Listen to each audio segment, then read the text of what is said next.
Another day, another basketball stories na naman ang pagkikwentuhan natin. At ngayon nga ay ang pag-uusapan natin ang balitang pagkuha na ng Los Angeles Lakers kay Lauri Markkanen.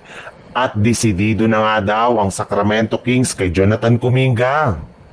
Base nga sa isang source, isa nga daw sa mga target na makuha pa ng Lakers bago magtapos ang offseason ay si Lauri Markkanen. Ayon nga sa ibinulgar ng isang NBA insider, isa nga daw si Markkanen sa mga tinatarget nilang kunin para itandem kay Luka Doncic kapag tuluyan ng nagretiro o umalis sa team si LeBron James.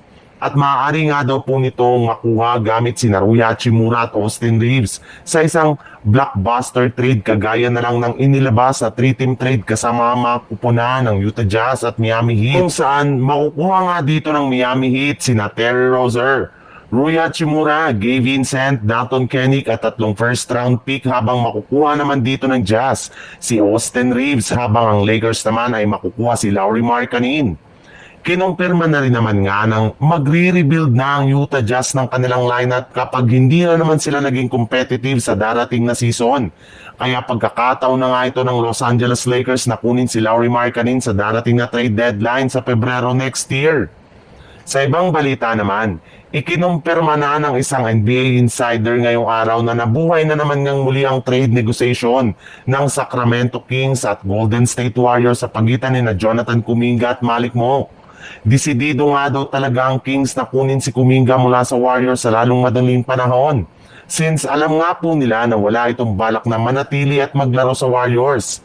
Sa katunayan, sa sobrang desperado nga nila na kunin si JK ay dinagdagan na nga po ng kanilang front office ang kanilang trade offer sa Warriors, kung saan maliban nga kay Malik Monk ay plano rin naman nga nilang isama sa kanilang trade package ng ilang mga draft pick para lamang matuloy na ito. Well, para nga sa inyong kalaman, ilang araw na lang naman nga bago magsimula ang training camp at mga laro sa preseason, kaya kailangan na nga nila itong madaliin upang sa ganon ay makahabol pa si Jonathan Kuminga sa mga ginagawang practice ngayon ng Kings.